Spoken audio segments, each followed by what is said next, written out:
Party's delegation here to our country, and we've expressed to our Kate Wheeler our 100,000 veterans. As we pointed out, the links between our two countries, small and very large, are deep and go back for a very, very long time. We discussed a whole range of issues about our connections, but also about the fact that the Irish path to independence, which we commemorate in a centenary way next year, 1916, is replicated in many ways by the journey that India, these people went on to achieve its independence. And in achieving that, the links between our countries were people who were here and in India, and in many other cases. We discussed the economic progress of India and the economic progress of Ireland. The Prime Minister was very well versed on the challenges that Ireland faced, on the difficult choices that our government had to make. And now that the economy is growing, we see opportunities for trade, bilaterally, in education, in tourism, the changes we've made in the visa structure, and so on. So I've also welcomed the NIIT Limited Company here to Ireland with 110 jobs, with the IDA working strongly in terms of foreign direct investment here. I think it's 17 companies we said here now. Also, in respect of Mr. Mark Ferguson and Science Foundation Ireland, we see real opportunities for Irish skills, Irish IT, Irish innovation to work with India in terms of many of the Prime Minister's real passions, the dealing of the Ganges, hygiene, water, all of these areas where innovative Irish companies have made breakthroughs. So in that sense, Minister Sullivan is to sign a memorandum of understanding, and we will travel to India to do so at an appropriate time. I've invited formally the Indian President to come here on a visit. The Prime Minister is happy to communicate that, and we will make that arrangement whenever it's appropriate for the President to come here to our country. We look forward to increasing numbers both of Indian students who come here and also Indian tourists who are increasing in numbers of those who travel. We made the point that over 400 million people who speak English, a very strong middle-class base. Ireland, the only English-speaking country in the Eurozone, with a real opportunity here for further development. We discussed also the question of the non-recognition of medical internships in India, not being recognised here, and Minister Varadkar has undertaken to deal with that by legislating for the anomaly that currently exists. Mr. Flanagan is working very diligently with the ambassador here and with his counterpart in terms of our views on the relationship between Europe and India, the blockages to trade that are there that we can see should be dealt with. We also discussed the question of the reform of the United Nations, the Security Council. We recognise that changes that take place there, on the one hand, should not diminish the opportunity of small countries to sit on the Security Council. On the other hand, should recognise the geopolitical realities of massive countries with power bases like India, and we will work diligently through the Minister and his counterparts in that regard. We've pointed out Ireland's very strong record in terms of humanitarian relief and peacekeeping missions around the world. Our 60th year of involvement in that, and that since the UN was founded practically, Ireland's always had a presence somewhere on the planet dealing with humanitarian or peacekeeping issues. Currently, we just sent the latest number of troops to the Golan Heights, which is a sensitive area. And I explained to the Prime Minister at a private meeting of our own history, of our understanding of what it is to live on another man's shore, of what migration actually means, of our own people having lost thousands to the Atlantic after the Great Famine, and that we understand what it is that the Syrian refugees are driven to cross the Mediterranean.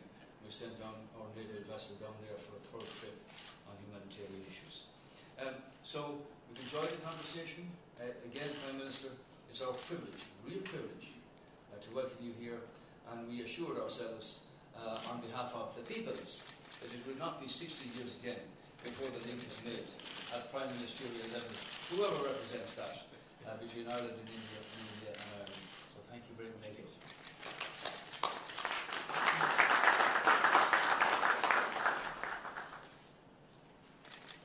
Your Excellency, Taoiseach, Enda Kenny, members of the media.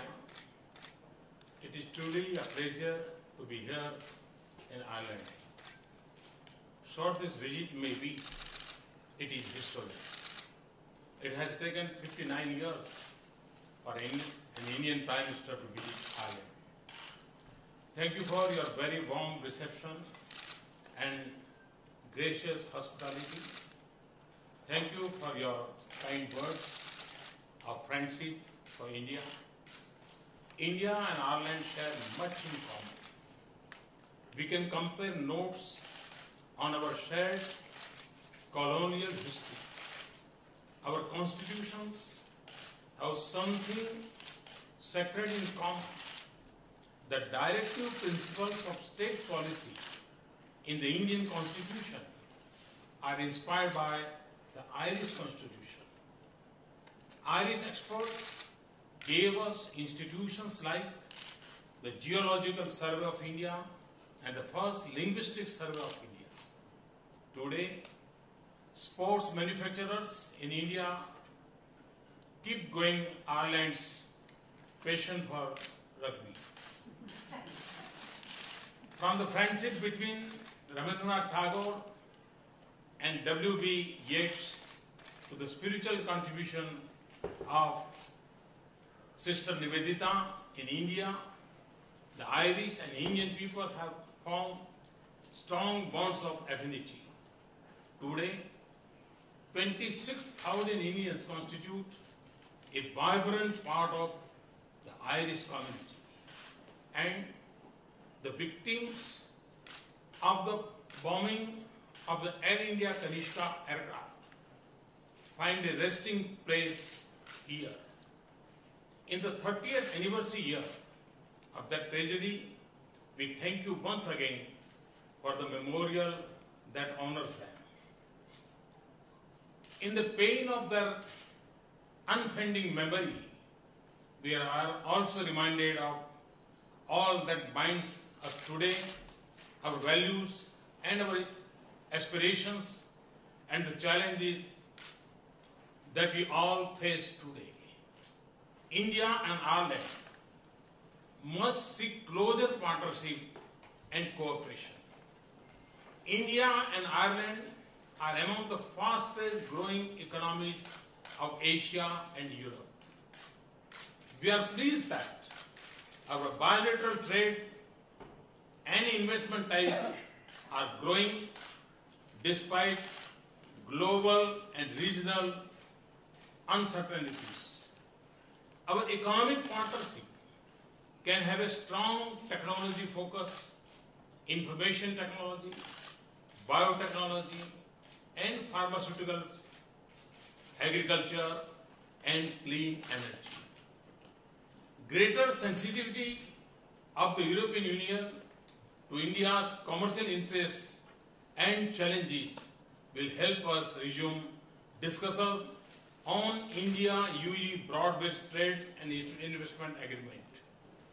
India and Ireland are ideally placed to form productive partnership to take advantage of the opportunities in the digital age.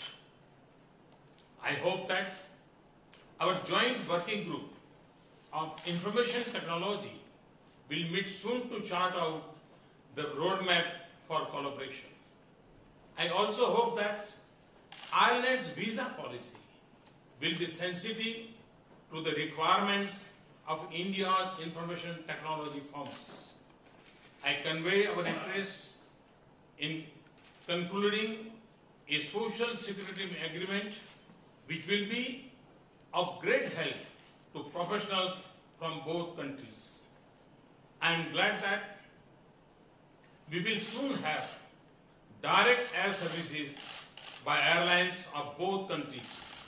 This will not only promote our business links, but also give a strong boost to our tourism ties that are already growing at 14% per year.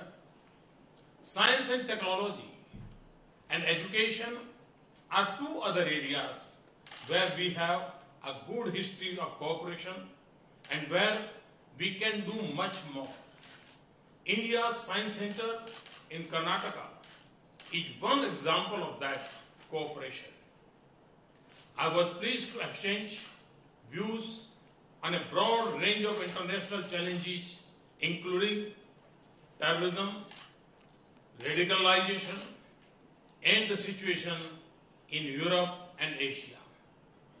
Our discussion underlined the importance of closer cooperation between countries like India and Ireland, which share democratic values and are consistent advocates of international peace and stability.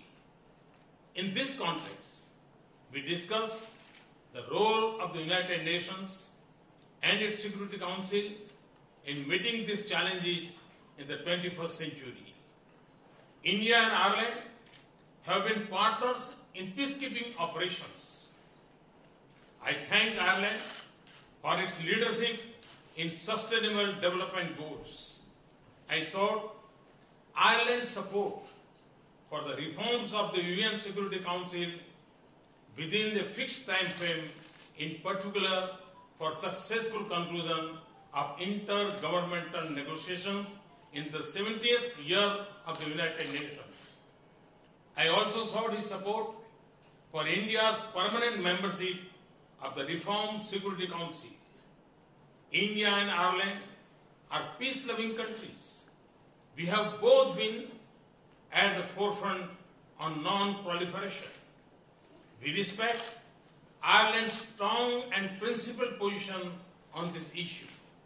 India has also been a leading voice on universal nuclear disarmament since independence. We remain strongly committed to that goal. Our credentials and record non-proliferation are second to none. Ireland's support was crucial for India's specific exemption from the nuclear suppliers group in 2008. With rapid growth in India's enormous energy demand, it has opened a big option to pursue a sustainable development path. I have now sought Ireland's support for India's membership of the NSG and other international export control regions. India's membership will deepen our bilateral cooperation and strengthen international non-proliferation efforts. Mr. Prime Minister, I live convinced that India and Ireland must invest more to realize the vast potential of this relationship. India was the first country with which you established diplomatic relations in Asia. We can now be your anchor in Asia. Similarly, for India, I see Ireland as a vital gateway to Europe and a bridge across the Atlantic. Thank you once again for your hospitality, and it has been a couple of decades since you last visited India. I look forward to seeing you in India. Thank you.